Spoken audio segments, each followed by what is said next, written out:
बना, जिसका नाम सुनते ही रोंगटे खड़े हो जाते हैं, जिसके दर्शन मात्र से जीवन बदल जाता है। राजस्थान की धरती पर सीकर जिले में खाटू नामक एक छोटे से गांव में एक ऐसा मंदिर है जहां रोज लाखों लोग अपनी मुराद लेकर आते हैं। कोई रोता हुआ आता है, कोई हारा हुआ आता है, कोई टूटा हुआ आता है, लेकिन जो भी सच्चे दिल से आता है वो खाली हाथ नहीं जाता। लेकिन क्यों है इस मंदिर में इतनी शक्ति? क्या है वो रहस्य जो इस स्थान को दुनिया के सबसे चमत्कारिक धामों में से एक बनाता है? आइए मैं आपको वो कहानी सुनाता हूं जो समय के पन्नों में दबी हुई है, वो कहानी जो आपकी आत्मा को छू जाएगी।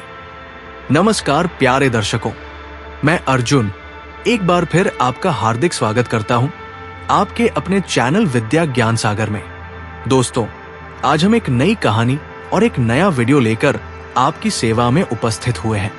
आज की कथा अत्यंत ज्ञानवर्धक और प्रेरणादायक है। कथा शुरू करने से पहले आपसे एक विनम्र निवेदन है। शास्त्रों में कहा गया है कि अधूरी छोड़ी गई कथा दुख और पाप का कारण बनती है, इसलिए इसे अंत तक अवश्य सुने। और अगर आप अपनी माँ से सच्चा प्रेम करते हैं तो इस वीडियो को लाइक करें, हमारे चैनल को सब्सक्राइब करें और कमेंट में माँ लिखकर अपना समर्थन दें। तो आइए बिना किसी विलंब के आरंभ करते हैं आज की प्रेरणादायक कथा। युगों पूर्व जब धर्म और अधर्म के बीच युद्ध की तैयारी हो रही थी, उस समय पांडुपुत्र भीम के पुत्र घटोत्कच के घर में एक अद्भुत बालक ने जन्म लिया। उसकी माता का नाम था मोरवी, जो अहिलावती के नाम से भी प्रसिद्ध थी। जन्म के समय ही आकाश में दिव्य प्रकाश फैला था, देवताओं के मृदंग बजे थे। ये बालक था बर्बरीक, एक ऐसा योद्धा जिसकी वीरता और शक्ति की गाथा आज भी कही जाती है। बर्बरीक के जन्म के साथ ही प्रकृति में अनेक चमत्कार हुए थे। वृक्ष फल फूलों से लद गए, नदियां मधुर संगीत बजाने लगी और पशु पक्षी आनंद में नृत्य करने लगे। ये सब इस बात का प्रमाण था कि कोई दिव्य आत्मा धरती पर अवतरित हुई है। बचपन से ही बर्बरीक में अद्भुत शक्तियां थी। जब वो मात्र 5 वर्ष का था, तब उसने एक हाथी को केवल अपनी मुट्ठी के बल पर रोक दिया था।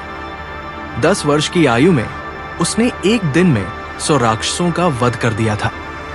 मां मोरवी ने अपने पुत्र को सिखाया था, हे पुत्र, जीवन में हमेशा याद रखना कि सबसे बड़ा धर्म है हारे हुए की सहायता करना।